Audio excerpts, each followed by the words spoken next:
Hello friends, अस्सलाम वालेकुम, नमस्ते, सत श्री अकाल, जय हिंद। मैं हूं आपका होस्ट और दोस्त अराफ और स्वागत है आप सभी का अड्डा विद अराफ में। और आज के जो गेस्ट हैं, जी हाँ, उनको इंट्रोडक्शन की ज़रूरत तो नहीं है, फिर भी मैं देना चाहूँगा। वो है एक्टर, लेजेंडरी एक्टर और सुपरस्टार इन 90s मिस्टर पृथ्वी वजीर। जी हाँ, मैं इससे आगे बढ़ूँ, मैं चाहता हूँ कुछ झलकियाँ पहले हम लोग देख लें और रिवाइव कर लें। जिंदगी से कैसा शिकवा, खुद से ही शिकायत है। आज हूँ मैं जो कुछ भी वो आपकी इनायत है। जी हाँ दोस्तों, सही देखा आप लोगों ने। एक्टर पृथ्वी वजीर, जिन्होंने 90s में सुपरस्टार का खिताब अपने नाम किया था, जो कामयाबी की बुलंदियों पे चढ़ के भी क्या हुआ, अचानक पर्दों से दूर हो गए, हमारी नजरों से ओझल हो गए। आइए उन्हीं की ज़बानी जानते हैं कि आखिर हुआ क्या था। So guys, presenting Adda with Araf, sponsored by Think Scale, artist manage by Afridi Hamza, let's talk. बहुत बहुत स्वागत है आपका पृथ्वी सर हमारे शो में। प्लीज मुझे पृथ्वी सर मत पुकारिए। अच्छा। यहाँ पर मैं पढ़ाई कराने नहीं आया हूँ। अच्छा। मैं एक कलाकार हूँ, एक मजदूर हूँ जो कैमरा के सामने मजदूरी कर रहा है। Okay. तो just call me Prithvi, I will be comfortable. I'll be calling you Prithvi ji. That's your wish. मैं पार्ले जी बिस्किट से भी मेरा कोई लेना देना नहीं है, तो call me Prithvi. Okay fine. तो बहुत बहुत स्वागत है आपका हमारे शो में, जिसका नाम है Adda with Araf. Thank you. ये शो में बेसिकली हम लोग लाइफ एक्सपीरियंसेस शेयर करते हैं और आने वाले जीने की सलीका हो गया या आने वाला मोटिवेशन कुछ हो गया, वो उसको एम्फेसिस करते हुए अपने बातचीत को आगे बढ़ाते हैं, ताकि हमारे आने वाले जनरेशन जो है या हमने यंगस्टर्स जो है वो कुछ अच्छी चीज़ें यहाँ से ले सकें।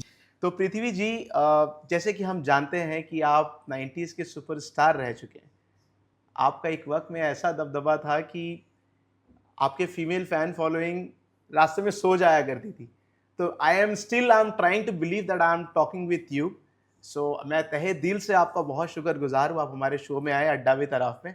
बहुत बहुत स्वागत है और बहुत बहुत थैंक यू। Thank you. तो आपको कैसा लगा आके, आप भाई ये बताएं।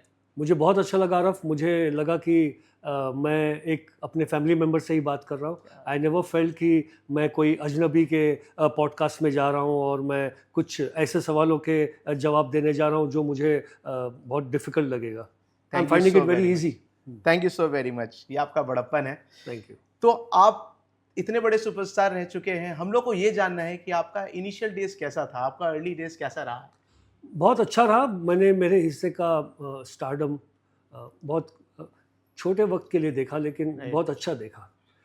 लड़कियां मेरी गाड़ी के आगे लेट जाती थी मेरा ऑटोग्राफ लेने के लिए। अगर आपको मेरी बात पर यकीन नहीं आएगा तो आप ये बात गोविंदा से और चंकी पांडे से पूछ सकते हैं। हम लोग कोई इवेंट में गए थे and there I was flocked by 50-60 females जो आई थी मेरी गाड़ी के आगे। और वो ड्राइवर कंफ्यूज हो गया क्योंकि वो हम लोग को होटल की तरफ एस्कॉर्ट कर रहा था। तो वो पूछा कि भाई आप लोग हमारी वो गाड़ी के आगे क्यों आ गई? तो वो कह रही थी कि हमको वो जो नया लड़का है, तब मैं नया था, गोविंद और चंकी पुराने थे। तो बोले कि हम उसके साथ में एक फोटोग्राफ निकालना चाहते हैं, उनको किस करना चाहते हैं, तभी ये गाड़ी निकलेगी। तो चंकी और गोविंदा पतली गली पकड़ के निकल गए और मुझे काफी वक्त लग गया उनको थैंक यू। आज भी इतने चॉकलेटी हैं अरे इस उम्र में, तो उस वक्त क्या होंगे वो तो खुदा ही जाने। क्यों नहीं कोई लड़की आपको चाहेगी किस करना? आप बार बार उम्र का जिक्र करके मुझे आप वेटरन आदमी मत बनाइए। नहीं सर, जो ग्लैमर जो फिटनेस आप अभी कैरी कर रहे हैं सर, हम लोग शर्मा जाए। Yes, I am a very health conscious person. मैं अपनी फिटनेस पे ध्यान देता हूँ बाकायदा। मैं योगा करता हूँ, मैं रनिंग करता हूँ, मैं कभी कभार स्विमिंग कर लेता हूँ क्योंकि मेरे बाल को थोड़ी सी तकलीफ हो जाती है, वो क्लोरीन वाला पानी होता है। लेकिन I take care of my health very much. और सर मेरे ख्याल से आप अभी रास्ते में कम निकलते होंगे। अभी भी अगर आप निकले तो अभी भी उतने उस वक्त ज्यादा होती थी, अभी भी कुछ सो ही जाएंगी सर। नहीं, उस वक्त यंग लड़कियां मेरे करीब आने की, अब शादीशुदा लड़कियां मेरा इंतजार करती हैं। ट्राई कर सकते हैं सर, लेकिन मैं श्योर हूँ अभी भी हो जाएगा। नहीं, मुझे नहीं। सर आप बिलोंग कहाँ से करते हो? मैं वैसे तो पैदाइश मेरी बॉम्बे की रही है, लेकिन मैं बेंगलोर में पला बड़ा। ओके। और बेंगलोर में ये एक्टिंग में आने का रुझान और बॉलीवुड में ब्रेक मिलना, मतलब उस वक्त तो काफी टफ होता था। हाँ, बहुत। ये कैसे सर, थोड़ा इसमें बॉलीवुड में आना तो मतलब मेरे लिए तो एक ख्वाब ही था। मतलब मेरे कोई खानदान से, कोई फैमिली से एक इंसान भी इंडस्ट्री से कनेक्टेड नहीं था। मैं स्कूल में भी लोगों को, मेरी टीचर्स को टैलेंट कंपटीशन में हिस्सा लेकर उनका दिल जीत लेता था, and I used to get marks और मैं पास हो जाता था। तो जो क्लेवर स्टूडेंट था वो मेरे बाजू में बैठता था, क्योंकि मैं उसके जो वो लिखता था मैं थोड़ा सा कॉपी मार लेता था। तो वो मुझे बोलता था, यार मुझे तुम तो कॉपी मार के पास हो जाओगे, लेकिन मैं तुम्हारे जैसा काम कैसे करूँगा, यू नो, तुम इतना। सर एक इंटरप्ट करूंगा बीच में, जब आप मेरे सामने आए, क्योंकि मैंने आपको स्क्रीन में देखा हुआ है जी, लेकिन आप जब सामने आके बैठे, जब बातचीत शुरू हुई, तो जो ग्लैमर, जो करिश्मा आपका जो ऑन स्क्रीन में देखा या with my naked eyes which I have seen, जी, सर मैं बोलना चाहूँगा ये सीरियसली काबिल तारीफ है बहुत और ये ऊपर वाले की देन है। बस उसी कोई के लिए। इतना, जैसे कि हमारी इंडस्ट्री में कुछ गिने चुने एक्टर जो सही में गुड लुकिंग है, जी मेरे ख्याल से एक आप उसमें से हैं। जी जी जी, ये मुझे शुरू जी, में लोग बोलते थे जी, कि हमने गुड लुकिंग हीरोज में हमने विनोद खन्ना को जी, देखा, इसको देखा, उसको जी, देखा, राजेश खन्ना को देखा। जी। आप उनकी गिनती में आते हैं, ये मुझे Right. कई लोगों ने बताया और इंडस्ट्री। सर आपको तो राजेश खन्ना का सेकंड टैग भी मिल चुका था जी जी, मूवी के सुपर हिट होने के बाद, यस, कि ये he is the next superstar like Rajesh Khanna, like चॉकलेटी रोमांटिक हीरो, Yes, फुल फिल्मी yes, फिल्मी yeah, chocolate romantic hero like Rajesh Khanna. बिल्कुल, ये उसका कर्म था। सर तो स्टार्टिंग में आपका रुझान एक्टिंग में कैसा आया, मतलब तो आप पहले से एक्टिंग करना नहीं चाहते नहीं, थे या आप मॉडलिंग करते थे? मैं बिकॉज पढ़ाई में मुझे इतना इंटरेस्ट नहीं था, तो Okay. मैं पढ़ाई स्किप करके मैं टैलेंट के बेस पे मेरी टीचरों का, मेरे प्रिंसिपल का दिल जीत लिया करता Okay. था। अब उन्होंने जब सर्टिफिकेट दिया मुझे, मेरी माँ को, तो उन्होंने बताया कि आपके बेटे को आप इंडस्ट्री में क्यों नहीं डालते। तो मेरी मम्मी ने बोला, हम तो इंडस्ट्री में किसी को जानते नहीं है, Okay. And I never knew that my son has got that talent.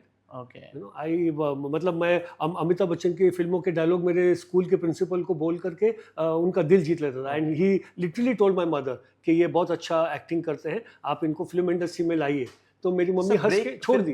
फिर ब्रेक मुझे जब मैं कॉलेज के पहले थोड़ा सा मैं फैशन शोज शुरू कर दिया था, because of my height, my physique, मुझे फैशन शोज करने का बहुत ऑफर आने लग गए। उस वक्त मैं मुकेश दुग्गल से मेरी मुलाकात हुई।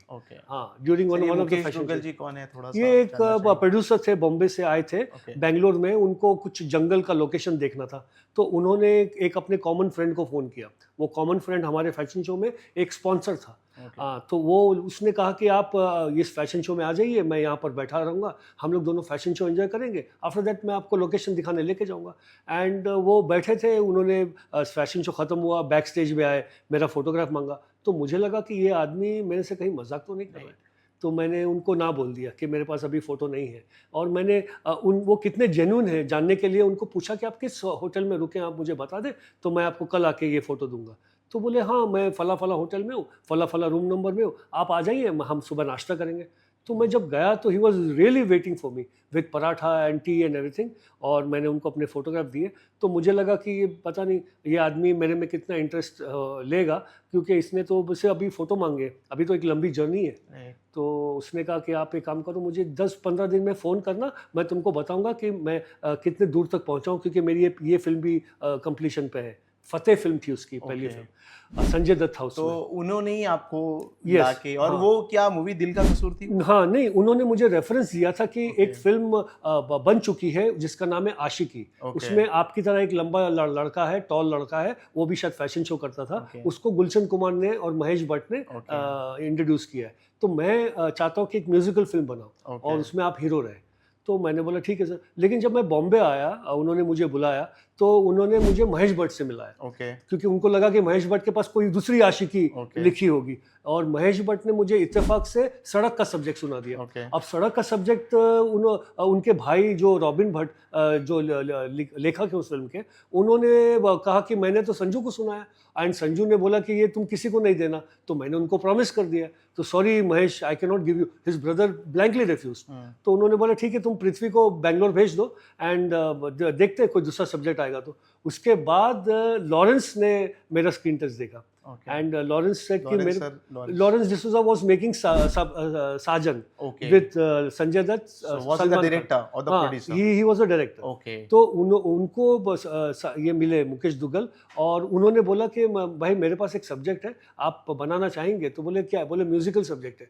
तो बोले आशिकी जैसा है, मैं बनाना चाहता हूँ। हाँ, तो it was a musical film, but it had a different. But sir बहुत बड़ी हिट रही पिक्चर जी, गाने तो आज तक हम लोग सुनते हैं, जी तो इतनी बड़ी हिट रही। जी। तो सर वो स्टारडम के बारे में आपका क्या कहना है? वो जो आपको एक जिसको हम लोग बोलते हैं overnight success, yes yes. But वो ओवरनाइट सक्सेस होती नहीं है, जी जी। रहती तो बहुत दिन का स्ट्रगल, लंबे, बहुत हाँ लंबा लंबे लंबा वक्त अरसे के का, लिए, यस यस। बट क्या वो है हम कि लोग के लिए मतलब देखने वाले के लिए ओवरनाइट सक्सेस बोलते हैं, वो ओवरनाइट फेम बोलते हैं। उसको सर आपने कैसे एंजॉय ओवरनाइट सक्सेस तो मुझे मिली, और मेरे चाहने वालों ने, आपने सब ने देखा जी कि भाई ये हीरो एक आउट ऑफ द ब्लू, जिसका कोई फिल्मी बैकग्राउंड नहीं जी था, हमने कभी नहीं सुना था कि पृथ्वी वजीर नाम का कोई एक्टर जी है, तो ये कहाँ से आ गया। और फिर वो जो मेरी सक्सेस थी, काफ़ी जो मैंने बचपन में जिन जिन डायरेक्टरों की फिल्में देखी थी, जिन्होंने अमिताभ बच्चन और विनोद खन्ना को लेके फिल्में बनाई थी, जैसे कि प्रकाश मेहरा है, ओके रमेश सिप्पी है, मनमोहन देसाई है, यश चोपड़ा साहब है, केसी बोकारिया, उन्होंने आज का अर्जुन बनाए, तो ये सब ने मुझे अप्रोच करना शुरू कर दिया मेरी पहली फिल्म का गाना देखकर। तो मैं बोला कि मैं बहुत मतलब खुश नसीब समझ रहा था Right. कि यार इतने बड़े बड़े डायरेक्टर ने मुझे अप्रोच किया, मतलब I am so lucky. And Mukesh Duggal को किसी ने शायद भड़का दिया, या उन्होंने सोचा कि अगर ये हीरो तुम्हारे हाथ से निकल गया तो तुमको इसके पीछे डेट्स के लिए भागना पड़ेगा। ओके वो उनको एक अंदर एक इनसिक्योरिटी सी आ गई थी, तो उन्होंने बोला कि ये सब नहीं बनाएंगे आपके साथ में, मैं बनाऊंगा, Prithvi I am with you. तो मैं बोला ठीक है sir, and I sign the contract, बोला कि तुम मेरे कॉन्ट्रैक्ट में रहो, मैं तुमको लेकर बनाऊंगा। सर ये बात कितना हकीकत है, ये आप हम लोग और हमारे दर्शक को बताएंगे कि हम लोगों ने सुना है कि डर, दीवाना जैसी फिल्म, सुपरहिट ब्लॉकबस्टर फिल्म जी पहले आपको ऑफर हुई थी। जी, नहीं डर नहीं हुई थी, डर वॉज पहले आमिर करने वाला था। ओके हाँ, आमिर की कुछ आर्ग्यूमेंट्स हुई, हनी ईरानी जो उनकी राइटर Okay. थी, और यश जी के साथ में, कि ये चेंज कर दो, ये चेंज कर। Aamir is very particular about his characters approach. या तो वो अप्रोच उसको शायद नहीं अच्छा लग रहा था कि मैं सनी के पैर पकड़ूं, सनी से माफ़ी मांगूं। Okay. उसको कुछ दूसरा किस्म का कैरेक्टर चाहिए Okay. था, जो अप्रोच उसका था वो नहीं समझ में आया, एंड दे वांटेड कि भाई हमको यही चाहिए, तो उसने साइनिंग अमाउंट लौटा दिया। और फिर वो फिल्म न्यू कमर्स के तलाश में निकली, क्योंकि उन्होंने लोकेशन बुक कर लिया था स्विट्जरलैंड का, सब कुछ गाने Okay. वाने, Saroj ji was signed, steps wait सब फाइनल हो गए थे। इवेंचुअली वो फिल्म मुझे तो नहीं ऑफर है, क्योंकि मुझे इससे पहले परंपरा के लिए यश चोपड़ा ने बुलाया था। ओके तो परंपरा मैं नहीं कर पाया, तो सैफ अली खान आ गया। I was Okay. Playing I think Vinod Khanna son in the Okay. Film, and Aamir played Sunil Dutt son. खानदानी झगड़ा था Okay. उस फिल्म में। तो वो फिल्म मैंने नहीं कर पाया, तो यश चोपड़ा ने बोला नहीं, Prithvi is under a contract, उसको मत बुलाओ। तो Shahrukh did that film. Okay. और Shahrukh, when I met him for the first time in my life, he said कि भाई तुमको देखकर एक न्यू कमर का ख्वाब पूरा होता है। सही बात है। तो वो, and he was searching for supporting roles. मुझे Okay. बोला कोई आपके दोस्त का रोल होगा, या हीरोइन के भाई का रोल होगा, यू नो पृथ्वी, मैं सपोर्टिंग रोल्स ढूंढ रहा हूँ, I want to support. I think he had mentally decided कि उसको हीरो नहीं करना है। और अनफॉर्चुनेटली हम लोग की, मैं अरमान ये हम कोहली, लोग शाहरुख सर की बात कर रहे हैं। शाहरुख सर की, शाह भाई was never interested in doing main role, main Okay. lead roles, Okay. because he was उन्होंने शायद अपने आप को क्या देखा आईने में और क्या समझा कि नहीं, मैं हीरो तो नहीं कर सकूंगा, I think I have to go for supporting. वो सेटल हो गए थे अपनी थिंकिंग के साथ। लेकिन क्योंकि मैं कॉन्ट्रैक्ट में था, अरमान कोहली ने ना बोला दीवाना के लिए, बाजीगर के लिए, सलमान खान ने ना बोला, सलीम खान ने एक नया ही सब्जेक्ट सुना दिया कि ये क्यों बना रहे हैं, ऐसा कुछ बना ऐसा। तो वो उस जमाने में वो हीरो हीरोइन को बालकनी से धक्का देता है, टेरेस से, वो लोगों को हजम नहीं हो रहा था। Right. तो ये एक, मतलब उसके जोली में ऐसी 3 फिल्में आके गिर गई और वो ब्लॉकबस्टर हीरो बन गया। सर हम लोग बोलते हैं ना कि वक्त से पहले और किस्मत से ज़्यादा बिल्कुल, किसी को ना बिल्कुल। मिला है। हर चीज़ का एक वक्त मुकर्रर है। बिल्कुल अगर किसी के किस्मत में कुछ है तो उसको मिलेगा। बिल्कुल तो शायद उसके हकदार बिल्कुल बिल्कुल जो है वो है। बिल्कुल। उसमें क्या कोई बोल सकता अब है। शाहरुख के ऊपर ये गाना बहुत सूट करता है कि जिंदगी से कैसा शिकवा, खुद से ही शिकायत है, आज मैं जो कुछ भी हूँ आपकी इनायत है। क्या बात है, क्या बात है। लेकिन सर हम लोग ये जानना चाहेंगे, मतलब एक बहुत मेरे हिसाब से तो बहुत दुखद बात है ये कि एक कोई पहली पिक्चर आती है और उसमें एक कोई न्यू कमर आता है और वो पिक्चर बहुत बड़ी हिट हो जाती है और साथ में जो न्यू कमर है वो बहुत बड़े सुपरस्टार बन जाते हैं, राइट, जो आपके साथ हुआ। जी सर उसके बाद ऐसा क्या हो गया जो आप हम लोग से दूर चले गए, आप पर्दे में और हम लोगों को नहीं दिखे और हम लोग के नज़रों से दूर चले गए। मतलब ऐसी कोई तो बात रही होगी बहुत गहराई वाली, जो बहुत ही ज़्यादा डेप्थ वाली, जो आपके साथ घटी है।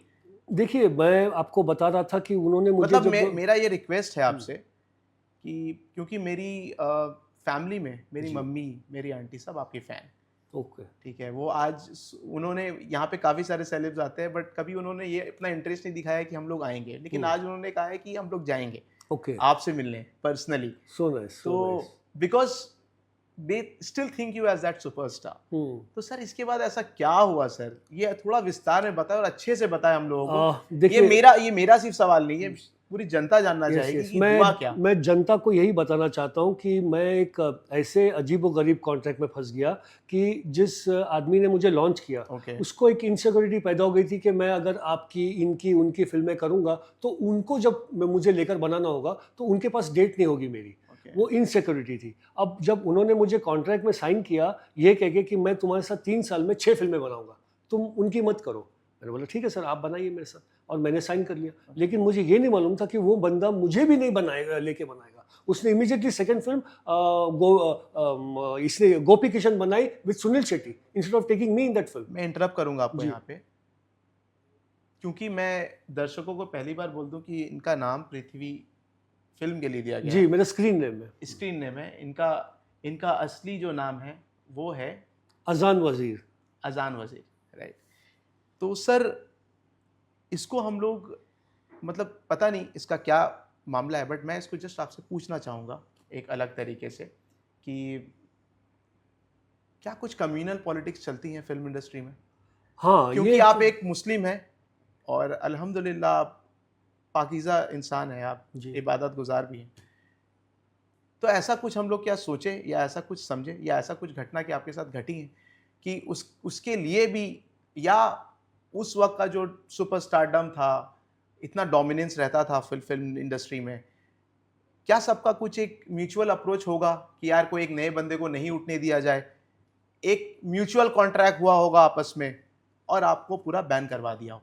क्या सर ऐसा कुछ? क्योंकि ये कुछ रिसर्च के दौरान में ये भी निकली है, ये सब बातें भी जी। आई हैं। हुँ। तो सर मैं चाहूँगा इसके बारे में, मैं जानता हूँ कि आप नहीं बात करते कभी नहीं, इसके बारे में। जी, मुझे ये सब पॉलिटिक्स के बारे में बिल्कुल नहीं कोई इल्म है, और ना ही मैं पॉलिटिक्स में घुसना चाहता हूँ। ये ओके, मेरा सबसे मतलब लीस्ट बॉदर्ड सब्जेक्ट है right, politics. I don't like politics. Okay. ना मैं पॉलिटिक्स में घुसने की बट फिर ख्वाहिश भी रखता सर हम चाहेंगे कि हमारे दर्शक के लिए, हमारे जनता के लिए आप थोड़ा बताएँ, हूँ। मैं आपको ये बताना सच्चाई चाहता में जो हूँ भी कि है। जिन जी, जिन लोगों से मैं उस वक्त मिला था, बीइंग अ मुस्लिम, क्योंकि उन्होंने कहा कि पृथ्वी के आगे आप क्या लिखते हैं? खुराना लिखते हैं, पृथ्वी खन्ना लिखते हैं, पृथ्वी कपूर लिखते हैं। तो मैंने बोला नहीं, मेरा सिर्फ स्क्रीन नेम पृथ्वी है, okay, my real name is अज़ान वज़ीर।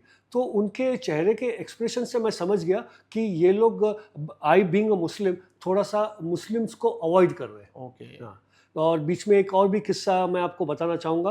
वो ऐसा हुआ कि जब मैं कॉन्ट्रैक्ट से निकला तो मैं सीरियल्स करना शुरू कर दिया था। ओके, तो एक बंदे का फ़ोन आया जो पंजाबी सीरियल्स करते हैं, ओके, और वो मुझे कहा कि मैं पंजाबी सीरियल बना रहा हूँ सर, और आपका मेन लीड है, सेंट्रल रोल है, आप एक एनआरआई हैं, आप आते हैं यूएस से, और आप घर में ये करते हैं, वो करते हैं, आप हंगामा मचा देते हैं, आप सबके फेवरेट अंकल बन जाते हैं, ये है वो। तो मैंने बोला हाँ ठीक है, आप करेंगे? मैं बोला बिल्कुल करूँगा। मुझे बुलाया गया, मुझे साइनिंग दिया गया, और फिर जब फर्स्ट डे शूटिंग का था, मुहूर्त था, मुहूर्त के बाद हर कोई मुझे आकर के पूछा है कि आप पंजाब के किस हिस्से से हैं? मैंने बोला नहीं, मैं पंजाब से नहीं हूँ, मैं बैंगलोर से हूँ। तो बोले अच्छा अच्छा, बैंगलोर से, बैंगलोर में कहाँ है? मैं बोला मैं फला फला जगह पे रहता हूँ, इंदिरा नगर में। तो बोले अच्छा, इंदिरा नगर में, वहाँ पर और भी पंजाबी रहते होंगे। बोला आप पंजाबी पंजाबी क्यों कर रहे हैं सर बार बार?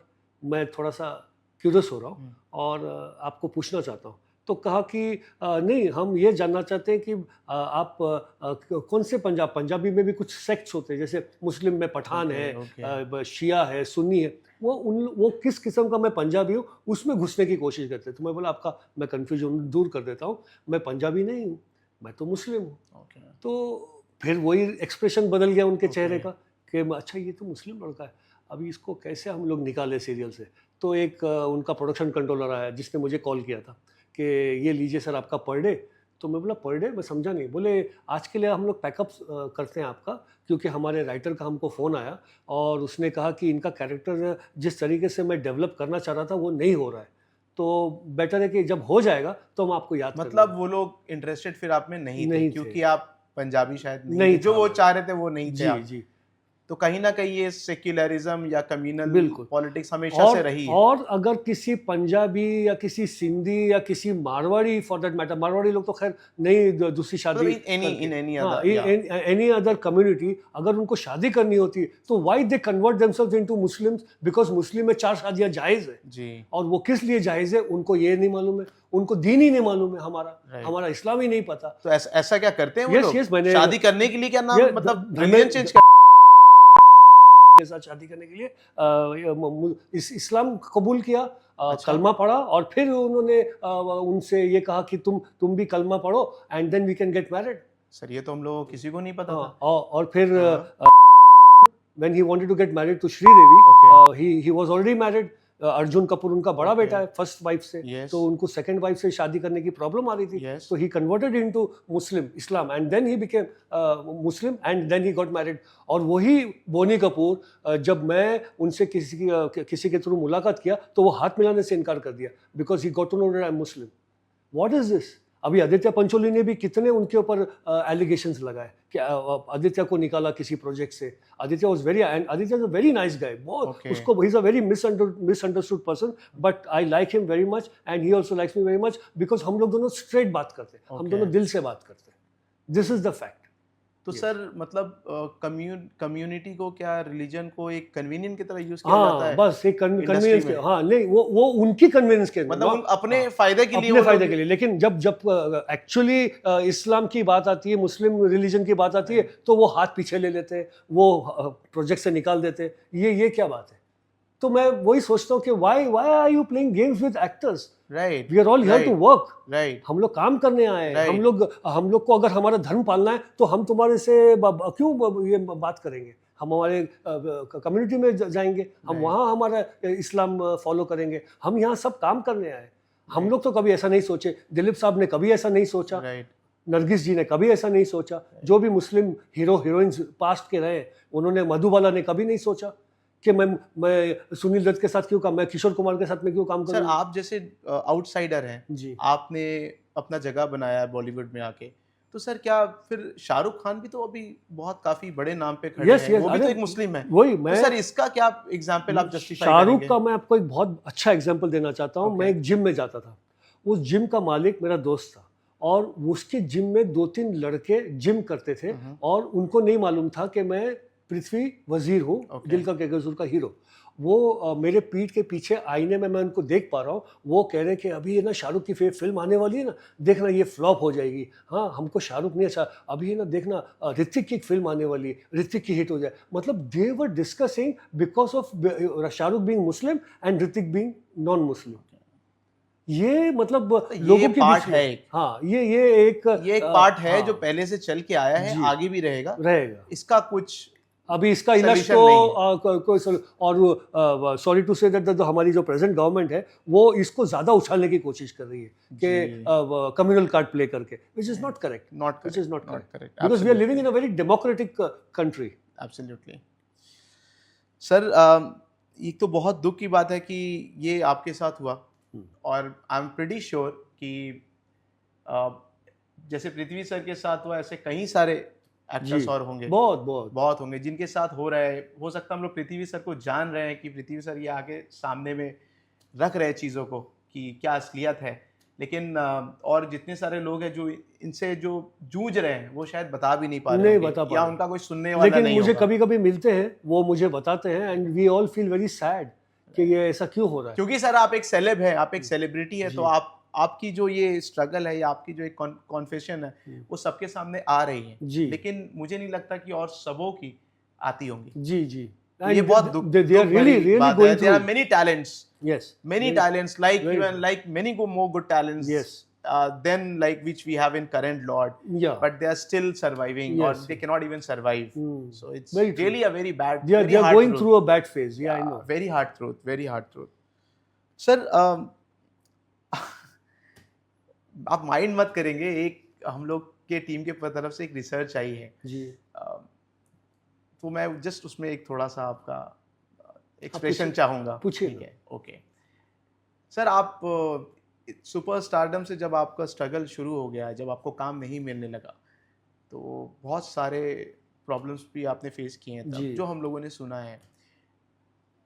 बट फिर हम लोगों ने ये भी सुना है कि आप फिर बी ग्रेड फिल्म्स की तरफ भी मूव कर गए। नहीं, मैं मूव नहीं किया। बात ये है कि जब मतलब मेरा बोलने का मतलब सेक्सुअल कंटेंट वाली मूवीज आपने हाँ, करना नहीं, शुरू कर दिया था वो तब। फ़िल्मों में सेक्सुअल कंटेंट था, तभी वो फ़िल्मों को थिएटर्स वाले रिलीज़ करना चाहते थे, to be very frank. And मेरे पास काम नहीं था, ये मुझे आप लोगों को बोलने की ज़रूरत नहीं है। एक एक्टर जो डाउनफॉल के फ़ेज़ में जाकर के गुज़र रहा होता है, तो उसको वो किस दौर से गुज़र रहा है, वो उसको ही पता है, उसका Correct. ज़मीर जानता है, करेक्ट। राइट? तो मुझे मेरी फैमिली को सपोर्ट करना था, मेरी वाइफ थी, मेरा बेटा था, एंड एवरी एक्टर। ये सर नॉर्मल चीज है इंडस्ट्री में, नहीं, ये या ये बहुत ज्यादा जो आपने किया ये बहुत पेक्यूलर चीज हो गया, या ये अनएक्सेप्टेड चीज हो गया, इसको आप कैसे देखते हैं? मैं इसको ऐसे देखता हूँ कि आदमी अगर अपनी मजबूरी में किसी काम को अपनाता है तो वो गलत नहीं होता।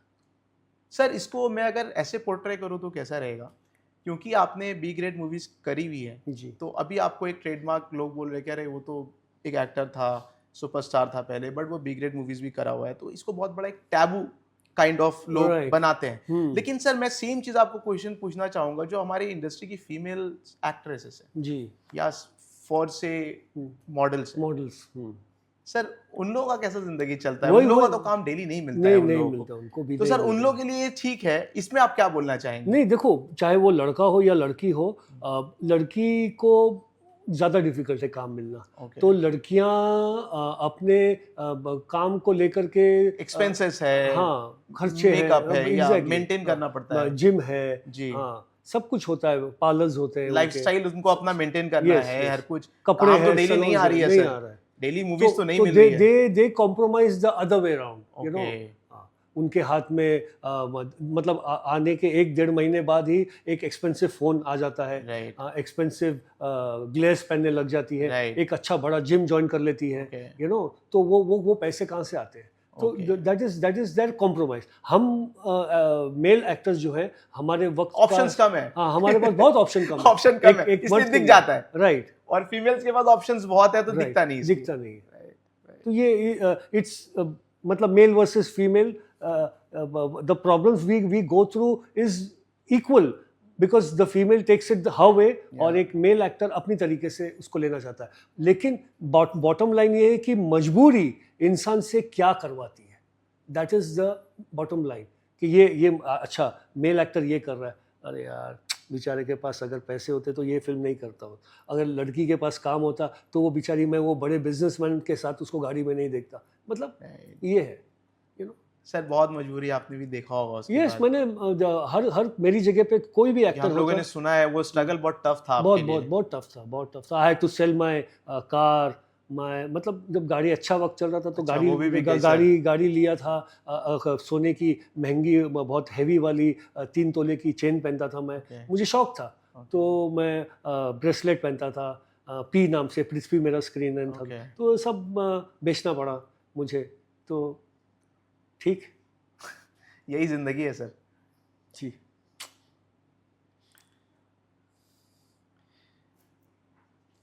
थोड़ा आज कट करेंगे हम लोग, थोड़ा सा कट करेंगे sir. I am really sorry, मैं ज़्यादा तो नहीं पूछ ले रहा आपसे। नहीं, it's okay, it's okay. Sir देखिए, जब जिसके पास जो चीज़ें बिक जाती है बनने के बाद, वो बहुत तकलीफ देती है। उसको बनाना और उसको दोबारा खड़ा करना, इट्स नॉट इजी। मैं खुद खड़ा हुआ, मैंने कभी किसी से भीख नहीं मांगी।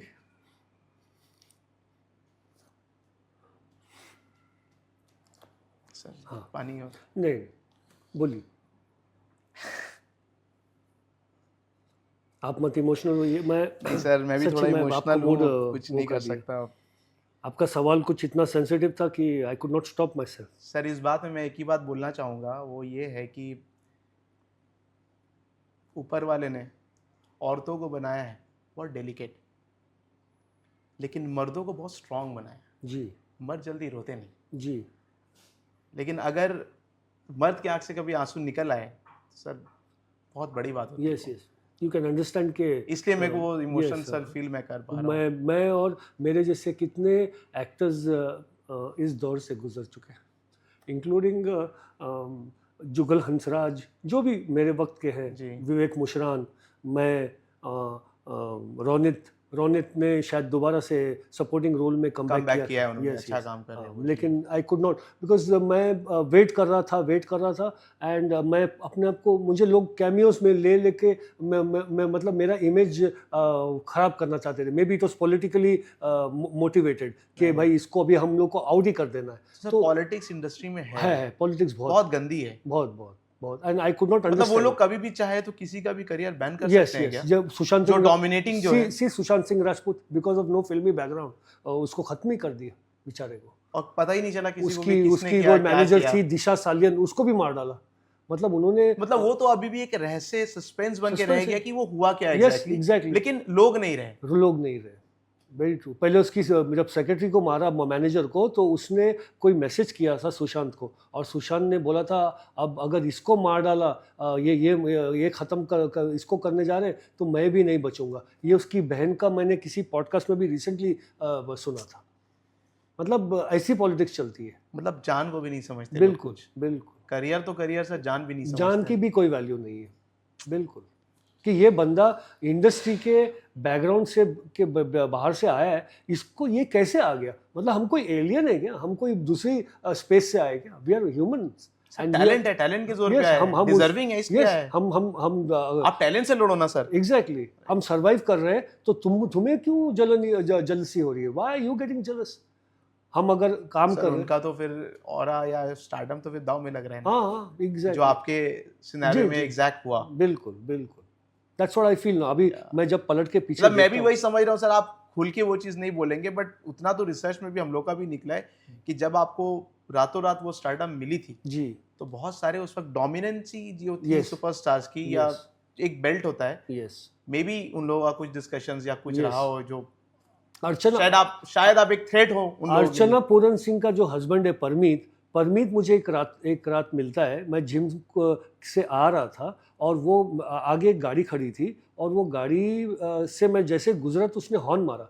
तो मुझे लगा अभी मैं गाड़ी के, और गाड़ी तो खड़ी है, ये हॉर्न कौन बजा रहा? पीछे पड़ के देखा तो परमीत था। हाय पृथ्वी, ऐसा करके उसने मुझे हाथ दिखाया। हम लोग 1 मिनट के लिए बात कर सकते? बोले आप मुकेश दुग्गल के ऊपर आपने ऐसा क्या जादू किया है कि उसने आपको इतने बड़े कॉन्ट्रैक्ट में साइन करके रखा है, और मैं तो उसके पास इतने अच्छी तस्वीरें, इतना अच्छा मेरा वीडियो ऑडिशन उनको दे रखा हूँ, उसने मुझे अभी तक नहीं बुलाया। मैं बोला ये तो आप मुकेश दुग्गल को पूछिए, आप मुझे क्यों पूछ रहे हैं? आई think you asking the wrong person. मतलब दे थॉट कि मैं कोई जादूगर हूँ, मैंने जादू कर दिया, और मुकेश दुग्गल ने but sir to be very honest and to be very frank with you, मेरे हिसाब से the aura which you carry, the still at this age, the way you are maintaining yourself, the looks you have, the personality you have, the persona you have, and the talent you have, sir आपको तो अभी भी line लगने जानी चाहिए काम की। I hope sir हमारे टॉलीवुड वाले जरूर देख रहे होंगे यहाँ पे, और बेशक आपको कुछ ना कुछ काम के लिए जरूर कॉल आएगा। प्लीज, बिल्कुल बिल्कुल, हम लोग तो एक्सपेक्टेड है कि ये I am waiting for a good Tollywood launch. हमारे प्रोड्यूसर डायरेक्टर तक पहुंचे ये बात, और इंशाल्लाह कुछ गुड न्यूज़ जल्दी कुछ आए जी। सर इसके साथ हम लोग अब थोड़ा बढ़ेंगे आगे। आपको मैंने काफी इमोशनल कर दिया, वो मेरा इंटेंशन नहीं था, बट हम लोग, but I am really sorry for that. कोई बात नहीं जी I am really sorry for that, I didn't mean to. वो दौर बहुत अजीबोगरीब। आई अंडरस्टैंड सर, किसी के साथ भी ये बहुत बड़ा एक, बिल्कुल मेरे साथ में बहुत हम लोग के वक्त जब 90s में जब हीरोज का दौर चला था न्यू कमर्स का, मेरे ख्याल से 250-300 न्यू कमर्स आ गए थे। अच्छा 250-300 न्यू कमर्स। वो एक थ्रेट था सर, वो एक थ्रेट था। मतलब जो स्टैब्लिश वेटरन जो सुपरस्टार्स हैं उस वक्त के, उन लोगों के लिए तो थ्रेट ही था सर। मिथुन, अनिल कपूर, ये सब, अमिताभ बच्चन, विनोद खन्ना, ये सब शायद इनकी फिल्में नहीं चल रही थी, या ये लोग डगमगा रहे थे इनके करियर, और एक न्यू कमर का बाढ़ आई, ऐसी बाढ़। और सर आपकी हर गाने सुपर हिट, जी पूरी picture super hit, yes yes, मतलब वो गाने आज तक लोग सुनते आज हैं। तक लोग, वो गानों की वजह से ही अब तक मेरी पहचान है। बिल्कुल यू नो बिल्कुल। मैं बहुत कम काम किया हूँ क्योंकि बहुत मैंने, अच्छे गाने थे सर, हाँ, बहुत अच्छे, मतलब वो धुन कोई भूलेगा नहीं कभी। बिल्कुल बिल्कुल, मेरी फैमिली में कुछ इश्यूज हो गए थे, तो उसकी इश्यूज की वजह से मैंने अपने आप को खींच लिया था पीछे। I could not do too many projects. Okay. तो वो लोगों को लगा पृथ्वी तो शायद मैं मतलब जानबूझ के अपने फैमिलीज इश्यूज क्या बताऊं लोगों को। जब फोन सही आते तो बात है। मैं यहाँ नहीं हूँ, मैं लंदन में हूँ, Right. मैं अभी यहाँ नहीं हूँ, मैं बैंगलोर में हूँ, मतलब यहाँ रह के मुझे झूठ बोलना पड़ता था कि मैं यहाँ नहीं हूँ। तो उनको लगा कि अभी पृथ्वी ने इंडस्ट्री छोड़ दिया है। तो आई think I became a forgotten face almost, but मैं लोगों के दिलों में था। Sir, we are still waiting for your comeback, and we would hope best for you. Thank you. And we would like to see you come back and doing actively working in films. Sure. Because we are very much sure that the way you are carrying yourself, still you have lots more to give to us. Yes. Thank you. And to our audiences. Thank you. Definitely. Sir, इसी में मैं कुछ पूछना चाहूंगा कि कुछ पुराने offers आपको जो आए थे, जी, अच्छे ऑफर्स जो आपने टर्न डाउन कर दिया या कुछ अलग रीजन से टर्न डाउन नहीं, हो गया? ऑफर्स तो बहुत आए, जैसे कि माधुरी के जो बिजनेस मैनेजर थे मिस्टर रिको राकेश नाथ, उन्होंने मुझे ऑफर किया था दिल तेरा आशिक। लॉरेंस मेरी पहली फिल्म के डायरेक्टर थे, तो Lawrence was directing that film, तो वो मैं नहीं कर पाया बिकॉज ऑफ माय कॉन्ट्रैक्ट, तो सलमान खान इवेंचुअली वो फिल्म किया। मुझे ज़माना दीवाना ऑफर हुई थी, तो वो मैं नहीं कर पाया। तो मैं निकल रहा था रमेश सिप्पी के ऑफिस से एंड शाहरुख भाई आ रहे थे, तो शाह भाई बोले अरे अस्सलाम वालेकुम, वो उनका स्टाइल है अस्सलाम वालेकुम, बोला वालेकुम सलाम। तो बोले आप अभी यहाँ से निकल रहे हैं, मतलब आप तो साइन करके निकले होंगे, मैं जा रहा हूँ। बोला नहीं आप मत जाओ, मैं ये फिल्म नहीं कर रहा हूँ। बोले क्यों? मैंने बोला मुकेश दुग्गल ने मुझे कॉन्ट्रैक्ट में रखा। बोले जब मैं आपको मिला था तो वो कॉन्ट्रैक्ट नहीं था। तो बोला हाँ अब मैंने साइन कर लिया है, तो मैं उनकी इजाजत के बिना नहीं कर सकता। रियली सॉरी सर, तो इसका कोई भी वो क्या कंपेंसेट नहीं कर पाएगा जो हुआ आपके साथ। दीवाना उनके झोली में गई, बाजीगर उनको मिली। ये आपको पहले आई थी? ये आई थी मेरे, लेकिन डर did not come because Yash ji को दीवाना आपको आई थी, बाजीगर परंपरा शाहरुख खान। हाँ, परंपरा इसने की, सैफ अली खान ने, ही रिप्लेस्ड मी। तो यश चोपड़ा, रमेश सिप्पी, मनमोहन देसाई की अनमोल मुझे मिलनी, तो अनमोल भी नहीं कर पाया, तो वो भड़क गए। मैं उनको साइनिंग अमाउंट देने गया, उन्होंने साइनिंग अमाउंट एक अपने मैनेजर के थ्रू भिजवाया। तो मैं बोला सॉरी सर, मैं गया उनके लैमिंगटन रोड, एक बॉम्बे में एक एरिया है, तो वहाँ उनकी ऑफिस थी, तो मैं उनको गया, मैं बोला मंजी मैं नहीं कर पाऊंगा, मुझे माफ़ कर दो। तो बोले तुमको पता है तुम किसको ना बोल रहे हो? मैं एक ब्लॉकबस्टर फिल्मों का डायरेक्टर हूँ। मैं बोला सर मैं आपका बचपन से फ़ैन हूँ, और आपने अमर इकबाल इंसानी डायरेक्ट की है। जब तब मैं 11 साल का था, मैंने बोला, और वो फिल्म देखने के लिए मैं मेरे डैडी को रो के बोलता था कि मुझे ये फिल्म देखनी है, जबकि मुझे अमिताभ बच्चन का नाम बोल लेना नहीं बरोबर आता था। मैंने वो फिल्म देखी सर, तो मेरी मजबूरी है, मैं एक कॉन्ट्रैक्ट में हूँ, तो बहुत उनको भी हमदर्दी हुई, चाय वाय पिलाया, पानी पिलाया, और बोला कि चलो मैं तुम्हारी मजबूरी समझ सकता हूँ, तुम्हारे जैसे न्यू कमर्स जिनका फिल्मी बैकग्राउंड नहीं है, वो लोग ये तकलीफ से गुजरते हैं। हाँ खैर कोई बात नहीं, ऑल द बेस्ट, ये वो हाँ आप उनकी फिल्में करो, वो अच्छा है, आपको लेके बनाएंगे। लेकिन उन्होंने भी नहीं बनाया, तो मैं ना घर का रहा ना घाट का रहा, मैं धोबी का कुत्ता बन गया। अरे सर ऐसे मत बोलो सर, आप ऐसे मत बोलो सर। अब थोड़ा सा फन वे में जाते हैं। कुछ एक रिसर्च के, हमारी टीम की रिसर्च में ये भी निकला है। आपकी टीम रिसर्च बहुत करती है? बहुत करती है सर, बहुत करती है। हम लोग पूरा प्रॉपर होमवर्क करके बैठते हैं, ताकि हमारे ऑडियंस को जितना से ज्यादा आपकी जिंदगी के बारे में सच्चाई ला सके। तो पूरा एकदम रिसर्च करके बैठते हैं हम लोग। सर मैं थोड़ा कॉफी पी लेता हूँ एक सिप, क्योंकि सॉरी क्वेश्चन है, मैं आपको इमोशनल कर दिया, मैं खुद परेशान हूँ। नहीं सर, ये तो इमोशन चला गया। अब जो क्वेश्चन है, मुझे डर लग रहा है कि आप बस भड़क नहीं जाओ मेरे ऊपर। क्यों भाई, ऐसा? क्योंकि हमारे शो में ऐसा होता है सर, सेलेब्स हमेशा भड़क जाते हैं। तो अच्छा जी, तो मैं पहले से ही थोड़ा सा ओके ये कर ले रहा हूँ, ताकि स्मूथ निकल सके या माफ़ी भी जल्दी मांग सको। तो हमने सुना है कि आप, वो तो अभी मरहुमा है, शी इज़ लेट, उनका 4th हो गया है, but still she is a celebrity, that's why we are using her name. Divya Bharti के बहुत करीब थे आप, एक अच्छी रिलेशन, बहुत कॉर्डियल रिलेशन रही आपके? करीब इन द सेंस हम दोनों अच्छे दोस्त बन गए थे, क्योंकि एक मूवी में आपने, हाँ उसकी भी पहली फिल्म थी, मेरी भी पहली फिल्म थी। उसने इमीडिएटली मेरी फिल्म के बाद विश्वात्मा साइन की, इमीडिएटली फिर उसने शोला शबनम साइन की, फिर उसने रंग साइन की, और वो चारों फिल्म के हीरो में मुझे अप्रोच किया गया था। And unfortunately because of my contract मैं ना विश्वात्मा कर पाया, ना शोला शबनम में, नहीं David wanted Govinda, that was not for me, वो गोविंदा के पास ही थी फिल्म। रंग में कमल सदाना ने मुझे रिप्लेस किया। तो मैं दिव्या का बहुत अच्छा मतलब हम दोनों बिकॉज हम दोनों का फिल्मी बैकग्राउंड नहीं था, वो भी कोई फिल्मी बैकग्राउंड से नहीं थी। उसके डैडी शायद LIC के कोई बहुत बड़े ऑफिसर थे। सर ये तो बहुत दुखद मिस्टर ओम घटना है भारती। जो उनके साथ भी हुई। जी जी ये भी कहीं ना कहीं से वो न्यू कमर्स या आउटसाइडर्स में हाँ शामिल करेगा। हाँ, बिल्कुल, लेकिन या उसकी वो मौत का कोई जिम्मेदार नहीं है। राइट वो एक एक्सीडेंट था। She slip from her window. वो ओके उसकी हेडरसन ने मुझे बताया ओके कि वो बट slip यू हो आर गई। Not there present in no Mumbai at that yeah I time. Was in Bangalore. Okay हाँ, मैं तो बिकॉज ऑफ माय कॉन्ट्रैक्ट मैं सोचा क्या करूं बॉम्बे में रह के। Okay. मुकेश दुग्गल के ऑफिस में रोज जाऊं और सबकी शक्लें देखूं और जब प्रोड्यूसर आए तो उनको सॉरी बोलूं, मुझे अच्छा नहीं लग यू रहा आर इन बैंगलोर था। That yeah time. I was in Bangalore.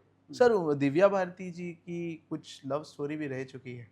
इसके मुझे बारे नहीं में आप लगता कुछ दिव्या बोलना किसी चाहेंगे? के साथ में प्यार करती थी। उसने एक ही के साथ में प्यार किया और उसके साथ में शादी भी की। ये दिव्या का वर्जन था and her husband was Sajid Nadiadwala. Okay she was married to Sajid Nadiadwala and she said Prithvi please disclose नहीं करना मेरी माँ को, क्योंकि अभी अभी मेरा करियर शुरू हुआ है। मेरी माँ बहुत नाराज हो जाएगी। मुझे शी बहुत got married at very young. Yeah very young age and she was in love with starting of a character. मतलब जितना दिव्या साजिद से प्यार करती थी साजिद भाई भी उसी से उतना प्यार करते थे। Yes. क्योंकि जब उसकी मौत हुई and when I came to Mumbai to meet some of my friends who were here, तो मेरा दोस्त था जो रहता था। तो वो मुझे मेरे दोस्त ने बताया कि दिव्या दिव्या करके रोते हैं रात को। हाँ, कभी दोपहर में हमको आवाज आती है। तो हम लोग को यही लग रहा है कि he was also in love with Divya very deeply. Yes, that was very sad moment. Yes, वो कोई एक परफ्यूम था, बोले वो खुशबू हम लोग को नीचे तक आती थी हवा के झोंके के साथ में। वो खुशबू छिड़क के रोते थे जो दिव्या का फेवरेट परफ्यूम था। This was the love. सोचिए आप। तो कौन और मैंने मीडिया के जरिए ये भी पढ़ा कि उसको मरवाने में क्यों एक हस्बैंड एक बीवी को मरवाएगा। सही बात है। जिसकी जस्ट 1 साल या 1 साल से भी कम पहले शादी हुई है। Why? क्या वो शादी पब्लिक थी? नहीं, it was not public. She wanted to make it public after उसकी कोई एक फिल्म के लिए she was waiting. I think लाडला ऐसी कोई फिल्म थी उसको लगा कि ये हिट हो जाएगी एंड देन मैं मेरी शादी का अनाउंसमेंट दूंगी, फिर मेरा बच्चे का। हाँ, that did not happen. उसकी मम्मी मुझे बताती थी कि वो जब छोटी थी वो 6 साल की थी तो उनके घर में एक पंडित आया था और वो पंडित ने बताया कि इसकी लाइफ बहुत शॉर्ट है आपकी बेटी की। तो वो बोले कि फिर इसका हल क्या है पंडित जी? तो पंडित जी ने बोला कि इसके हर बर्थडे में 15 साल तक या 16 साल तक तुम लोग को मैं आपको एक मंत्र बताऊंगा, वो मंत्र पढ़ना पड़ेगा। Only then she will survive for longer period. But they forgot. मतलब 4-5 साल उन्होंने फॉलो किया, 10-12 साल तक फॉलो किया, फिर वो छूट गया, वो प्रैक्टिस छूट गई इसके बर्थडे। सर देखिए, कोई भी बात हो जाए लेकिन बात तो वहीं आके रुकती है कि जब मौत का वक्त मुकर्रर है, जब जिसका है उसको होना है, किसी भी सूरत हालात में। वो तो मौत एक बहाना है। बिल्कुल बहाना है सर, किसी भी एज में है। बिल्कुल, जिसका जब वक्त हो जाएगा सर उसको जाना है। यस। लेकिन वही मैंने दिल में सोचा, उसकी मम्मी को पूछा ऐसे कैसे हो गया अब ना आंटी? बोलते अरे पृथ्वी बेटा मैं क्या बताऊं, शी मतलब लास्ट उसकी मम्मी भी की भी डेथ हो गई, आपको शायद नहीं मालूम होगा, दिव्या की। वो थोड़ी सी पागल सी भी हो गई थी। She was mentally retarded. मतलब बहकी बातें, मतलब क्या बोलूं। एक कोई जन कितना ले सकेगा? बहुत उन्होंने वो ले लिया, बहुत ज्यादा प्रेशर। सर हम लोग को बहुत खुशी है कि ये 2024 में जो ढाक एक मूवी आई थी, उसमें आपको देख के एक प्रॉपर और प्रोमिनेंट रोल में काफी साल बाद तो मैं तो एक्टिव हो गया। मैं बोला चलो, वो हुआ यूं कि मैं एक इवेंट में उसके फिल्म के डायरेक्टर को मिला और उसके फिल्म के डायरेक्टर ने मुझे बोला कि सर आप यहाँ कैसे? तो मैं बोला मैं अभी इवेंट स्टार्ट किया हूँ, मैं कमबैक सा सोच रहा हूँ। तो बोले आप कमबैक करेंगे? बोला हाँ। तो बोले कि वो डर के पूछ रहा है मुझे, सर वो आप तो अभी भी इतने हैंडसम लगते हैं, जैसे आपने जिक्र किया, आपकी पर्सनैलिटी ऐसी है, मैं आपको एक रोल ऑफर करना चाहता हूँ। मैं बोला बोलिए। तो बोले कि हीरोइन के बाप का रोल है, तो आप प्लीज़ मुझे माफ़ करो। अरे मैंने आप माफ़ी क्यों मांग रहे? अगर मैं आज मेरे जवान बेटे का बाप हूँ तो हूँ ना, वो तो रियल में। तो मैं बोला कि अगर मेरी उम्र हो गई है तो मैं आज हीरोइन का बाप और हीरो का बाप ही बन सकूँगा, मुझे कोई मेन लीड में तो लेगा नहीं। ये अलग बात है कि अक्षय और शाहरुख और सलमान मेरी उम्र में भी सर्वाइव कर रहे हैं and they are playing main lead. लेकिन मैं अगर कमबैक, लेकिन आपको उस वक्त में अक्षय कुमार और सब मेरे राइवल्स, ये मेरे कॉम्पिटिटर्स थे, अजय सबके बच्चे जवान हो गए। तो मैंने बोला, मेरे को बहुत खुश हो गया वो। And then I started this film. But वो फिल्म का हीरो 44 साल का हीरो, और उसने अपनी कोई जिंदगी की शायद ऐसी कहानी शूट कर लिया कि वो कॉलेज में जाता है। Okay. तो वो 44 साल का चली आदमी नहीं वो नहीं movie। चली, बिकॉज इट वाज नॉट, मतलब एथिकली रॉन्ग थी वो। मैंने उनको बोला भी, बोला आप अपने आप को हीरो भी लेते हो और आप अपने आप को कॉलेज का लड़का क्यों तो दिखाना सर चाहते इससे हम लोग क्या माने कि आप अब एक्टिवली अब सोच लिया है कि एक प्रॉपर कमबैक हम लोग को देखने को हो? मिलेगा? Yes, मैंने अपनी उम्र को मिस्टर एक्सेप्ट कर पृथ्वी लिया। वजीर Yes, की। I have accepted my age, I have मतलब इस उम्र में मैं बाप का रोल भी कर सकता हूँ, मैं एक सर्जन का रोल भी कर सकता हूँ, Okay. मैं एक अच्छे एडवोकेट का रोल Right. कर सकता हूँ। और सर अभी तो ओटीटी का जमाना है, जी। अभी तो वैरायटीज ऑफ अभी रोल्स आ अभी गए अभी हैं। कैरेक्टर बेस्ड फिल्में बहुत बनने लग बहुत गई बहुत हैं। अभी और Exactly. सुपर स्टारडम बोल के सब Yes. कुछ रहा ही नहीं है। वही नहीं रहा, एग्जैक्टली। पहले एक डोमिनेंसी हुआ करता था, अब सर कोई डोमिनेंसी Yes, है ही yes. नहीं। I अब think तो we are sir going the her American way. हर हाँ। वेब सीरीज में हर एक अलग सुपरस्टार निकल रहा है सर, बिल्कुल, तो बिल्कुल। इट्स तो really a great it's thing a right now. character which makes a man a hero in right people's eyes. Right It's not that hero makes a person shine in people's eyes. You know, जो वो जमाना गया, मेरे लगता है कि hero hero hero, अभी heroism नहीं रही। अभी एक अच्छा किरदार, एक 4-5 अच्छे किरदार अपने आप पूरी पूरी फिल्म को संभालते हैं या सीरीज को संभालते हैं। Right. You got my point? So we really hope for the best and we hope that we get to see you working actively very soon. Thank you, thank you. Right. और sir अब क्या research की आपकी team ने, बताइए। नहीं ये research नहीं है सर, ये क्वेश्चन है। हाँ। अगर आप पुराने दौर में जाके हम्म, कोई एक decision, let's call it a one decision, hmm. if you would want to change going back in your old days, what that would be? First and foremost कि मैं वो कॉन्ट्रैक्ट नहीं साइन करता तो अच्छा होता। अगर कॉन्ट्रैक्ट One साइन decision. तो Yeah. मैं लॉन्च ही नहीं होता, because I was never interested in becoming a hero. Okay. मैं आज अगर मुझे कोई लॉन्च करता तो ये शायद ये मैच्योरिटी के साथ में और ये समझ के साथ में शायद मैं एक अलग पृथ्वी होता, Right. Not by being launch 30 years back. Right. You don't know point. और पृथ्वी जी हम लोग एक चीज़ और जानना चाहेंगे आपसे कि फिटनेस का राज क्या है आपका? भाई मैं फिटनेस का राज ये है कि मैं बहुत लिमिटेड खाना खाता हूँ Okay. और मोस्टली कम मसाले वाला, बॉइल्ड जितना हो, और मैं एक्सरसाइज करता हूँ रेगुलरली, मैं योगा करता हूँ, मैं रनिंग करता हूँ और कभी कभी स्विमिंग भी कर लेता हूँ, क्योंकि स्विमिंग करना मुझे बहुत अच्छा लगता है। बचपन से मुझे तैरना अच्छा लगता था, लेकिन वो जो क्लोरीन वाला पानी होता है ना, वो मेरे बाल थोड़े से उससे वीक हो रहे हैं, Okay. तो मैं स्विमिंग अभी कम कर दिया हूँ। But it's very good to be fit and healthy, क्योंकि मैं 12 साल की उम्र से एक्सरसाइज कर रहा हूँ, Okay. From as of 12। मैं जब जिम गया था ज़िंदगी में पहली बार, तो मैंने मेरे कोच को बोला, सर ये आपने हेल्थ इज़ वेल्थ का जो इतना बड़ा पोस्टर लगाया, ये क्यों लगाया? वेल्थ तो पैसे से होती है। अरे बोलता है, मिस्टर वजीर मैं आपको क्या बोलूँ, अगर तुम्हारी हेल्थ बन गई ना, तुम्हारे पास करोड़ रुपए होंगे, तुम एंजॉय कर सकोगे। अगर तुम्हारी हेल्थ नहीं है और तुम्हारे पास 2 रुपए भी सर, नहीं है, तो अच्छा अपनी आपने जिंदगी। ये बता दिया कि फिटनेस रहने के लिए बहुत कुछ करना पड़ता है। यस यस, बहुत शिद्दत वाला काम है। हाँ yes. बट और तो ऐसे ऐसे लोग हैं जो बोलते हैं कि सिर्फ कुछ खा लो पी लो तो हेल्थ अच्छा हो जाता है। नहीं नहीं, खाने से नहीं होता है, उसके पीछे कड़ी मेहनत है। मेहनत है। यस। तो सर एक चीज़ हम लोग जानना चाहेंगे कि वो जो ट्रांजिशन पीरियड था आपके लिए कि आप एक सुपरस्टार रहे, फिर वो चीज़, वो स्टारडम आपसे छीनता गया, दूर होता गया, जी, दूर होते होते ख़त्म हो गया, तो वो पीरियड सर कितना पेनफुल था आपके लिए? बहुत बहुत बहुत पेनफुल था। और वो मतलब आपको उस टाइम एक आदत सी हो गई थी कि फैंस रास्ते जा रहे हैं, सब खेल ले रहे हाँ, हैं, मॉब हो रहा है आपके जी। ऊपर में, पब्लिक मॉबिंग हो रही है, उसके बाद सर वो चीज़ नहीं होने नहीं लगा नहीं आपके साथ, नहीं तो हो वो रही थी। कितना ज़्यादा वो पेनफुल वो रहा? वो ज़्यादा पेनफुल था, बल्कि मुझे लोग ब्लैंकली देखते थे और पहचान नहीं पाते थे कि मैं वही पृथ्वी हूँ जिसके पीछे दुनिया एक ज़माने में पागल थी, भागती थी। तो मैं वो धीरे धीरे वो एक्सेप्ट करना शुरू कर दिया।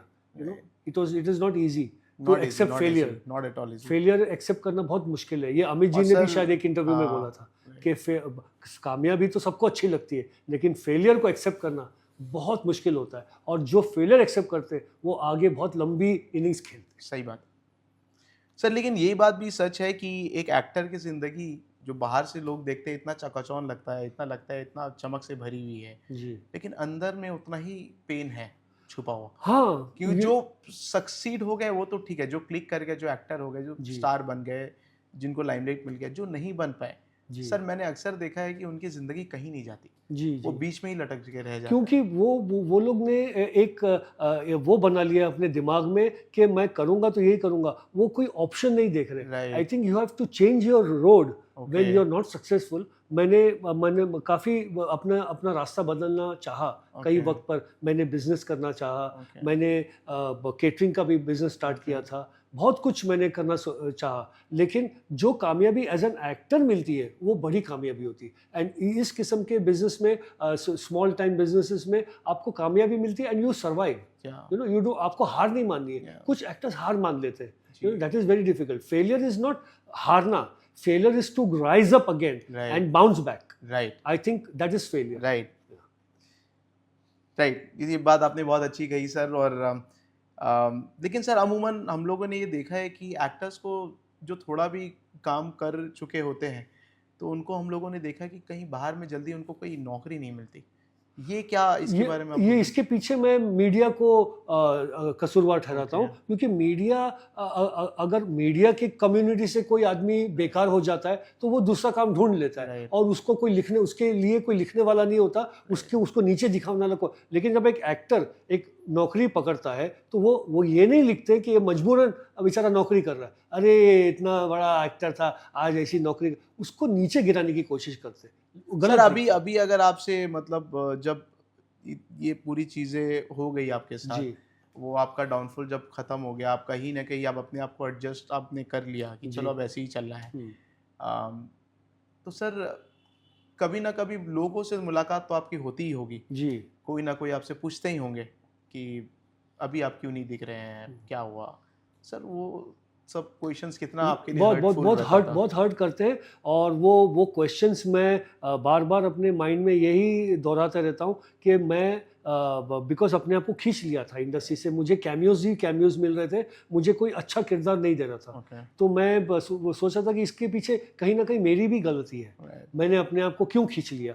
अगर मैं रेगुलर काम कर रहा होता तो उसके ज़बान पे ये सवाल नहीं आता कि आप क्यों नहीं दिख रहे. मैं तो दिख ही रहा था, लेकिन मैं उस किस्म का किरदार ढूंढ रहा था और जो मुझे नहीं मिला. जब मिले तो वो कट गए पर्दे पे. जैसे कि माँ तुझे सलाम में मेरा किरदार कट गया. दरार में तो छोटा ही था, लेकिन जब सलीम, मैंने अरबाज को विश करने के लिए दरार में कि तुमने कांग्रेचुलेशंस अच्छा काम किया है, तो सलीम खान ने, तब लैंडलाइन थे, मोबाइल शुरू नहीं हुए थे, तो सलीम खान भाई ने फ़ोन उठाया और सलीम साहब ने मुझे बोला कि अच्छा तुम पृथ्वी. मैं बोला सर मैं पृथ्वी बोल रहा हूँ, मुझे अरबाज से बात कराएंगे, मैं उनको मुबारकबाद देना. अरे बोले मैं सलीम भाई, मैं उनके डैडी सलीम खान बोल रहा हूँ. तो बोला हेलो सर कैसे हैं आप. तो बोले कि मैं अगर राइटर होता इस फिल्म का तो मैं आपका किरदार और बढ़ा देता, आपने इतना अच्छा काम किया. तो एक बहुत बड़ा कॉम्प्लीमेंट भी मुझे मिला कि तुमने कैमियो किया, लेकिन वो कैमियो से बड़ा रोल मैं अगर राइटर होता तो तुमको देता.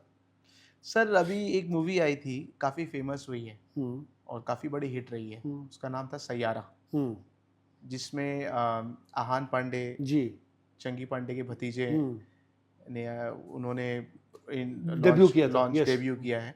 तो वो भी अगर हम लोग बोले तो वो भी म्यूजिकल फिल्म थी जी.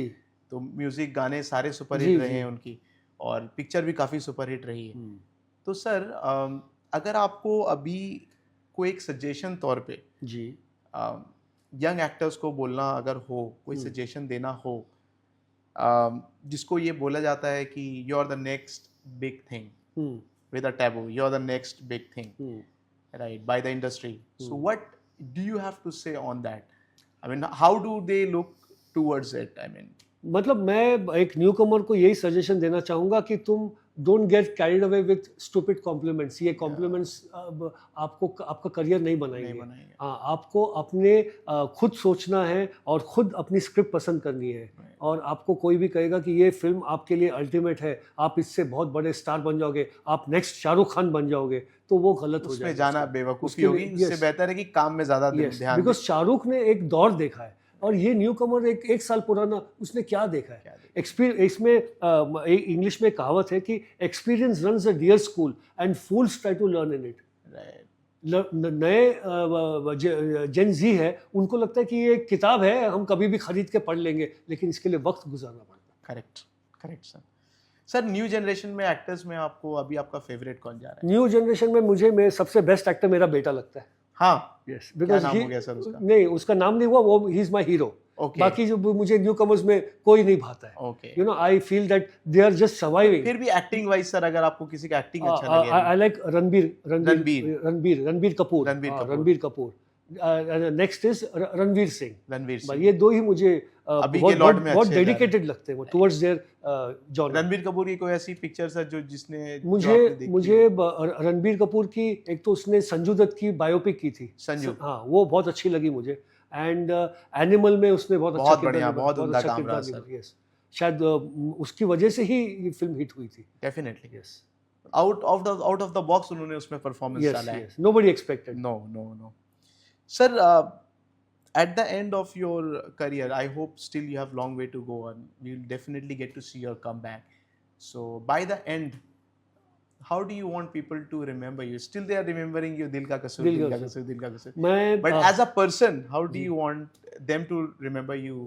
I mean, as per your legacy. बस एक दिल का कसूर का हीरो आया, कहीं गायब हो गया, वो हमारी नज़रों से गायब हो गया, फिर हमारे दिल में बसा था, अब फिर हमारी नज़रों के सामने आ गया. And I think he is doing a good job. बस मैं यही चाहता हूँ लोग बोले कि भाई अच्छा काम कर रहा है बंदा. क्या बात है, क्या बात है. बहुत ही बढ़िया, बहुत ही बढ़िया. चलो इसी के साथ हम अपना जो ये एपिसोड है मिस्टर पृथ्वी वजीर के साथ, और मिस्टर पृथ्वी बोले हम लोग जो इनका स्क्रीन नेम है, तो ये हम लोग अब एंड में आ गए हैं. होपफुली हम लोग को करने में जितना मज़ा आया आप लोगों को देखने में उतना ही मज़ा आया होगा आपके अपने ही शो में जिसका नाम है अड्डा विद अराफ. अच्छा पृथ्वी सर, आपका एक बहुत फेमस सीन है दिल का क्या कसूर. You mean the climax? The climax scene. ओह, वो मेरा तो फेवरेट है. मुझे लगता है कि सबका ही फेवरेट होगा जी. तो हमारे एक शो का सेगमेंट है कि हम लोग एक सीन को ना रिक्रिएट करते हैं. ओके. मैं उसको जीना चाहता हूँ. क्या ऐसा हो सके मैं आपके को एक्टर का लाइंस ले लूं और आप अपना क्लाइमेक्स सीन एक बार ले लें जी, जो कि इतना लंबा डायलॉग है, वो बहुत टफ है किसी भी एक्टर के लिए बोलना, बट मैं चाहूंगा वो हमारे शो में आप वो करें. जी बिल्कुल, मैं कोशिश करूंगा. ओके, तो हम लोग स्टार्ट करते हैं. आप शालू की फ्रेंड बन जाइए. ओके. और मैं अरुण हूँ. ओके. आप मुझे कहिए जो डायलॉग शालू की फ्रेंड. मुझे याद है. ठीक है, मुझे all the best. Okay. Arun, हाँ, तुम्हें पता है शालू के साथ क्या हुआ है? क्या? वो अभी जिंदगी और मौत के बीच लड़ रही है, तुम्हें पता है? उसी ने तो इतनी सारी कुर्बानियां देके तुम्हें सुपरस्टार बनाया. तुम्हें कोई आइडिया भी है उसके बारे में? You mean Seema is Shalu and Shalu is Seema? जी, आप जाकर अभी मिले उससे अस्पताल में. She is dying now.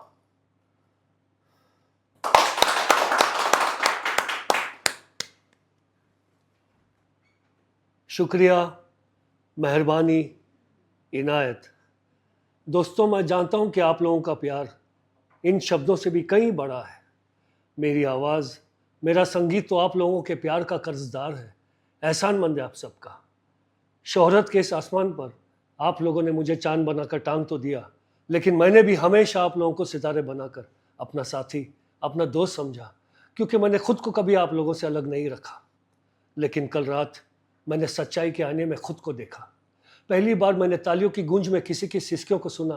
पहली बार अपने दामन को किसी के आंसुओं से तर महसूस किया. मैं ये भूल गया था कि शोहरत के इस आसमान पर हम चांद सितारे बनकर जगमगा तो रहे हैं, लेकिन ये रोशनी हमारी अपनी नहीं है. ये रोशनी तो उस सूरज की है जिसे हमने कभी याद नहीं किया. मेरे गीत के हर बोल उससे लिखने वाले से चिल्ला चिल्ला कर उसकी दाद मांगी, अपने हर लफ्ज़ का कर्ज मांगा, क्योंकि मैं ये फिर भूल गया था कि शोहरत के इस आसमान पर हम चांद सितारे बनकर जगमगा तो रहे हैं, लेकिन ये रोशनी अपनी हमारी नहीं है. ये रोशनी तो उस सूरज की है जिसे हमने कभी याद नहीं किया. मेरे गीत के हर बोल उससे लिखने वाले से चिल्ला चिल्ला कर उसकी दाद मांगी, अपने हर लफ्ज़ का कर्ज मांगा, क्योंकि मैं ये भूल गया था कि अगर वो गीत ना होते, वो शब्द ना होते, तो शायद आज मैं ना होता और आप भी ना होते. गा रहा हूं इस महफिल में आपकी मोहब्बत है. आज हूं मैं जो कुछ भी वो आपकी इनायत है. जिंदगी से कैसा शिकवा, खुद से ही शिकायत है. आज हूँ मैं जो कुछ भी वो आपकी इनायत है. आपकी इनायत है. क्या बात है सर, क्या बात है सर. एक बार क्लैप हो जाए बढ़िया से. Very nice, very nice. Thank you. तो हमारे शुभकामनाएं आपके साथ है पृथ्वी जी, और हम चाहेंगे आप और बहुत बहुत आगे अभी काम करते रहें, बने रहे हमारे साथ, और काफ़ी सारे ऐसे गॉसिप्स के लिए और अड्डा के लिए for upcoming more shows and interaction with celebrities. So till then, thank you, take care and take care of your parents, and wish you all the very luck and happiness. I See want you to tell soon. all my audience that thank you so much for watching me on Adda with Araf. I have just come here to meet Araf bhai and have a small chat with him.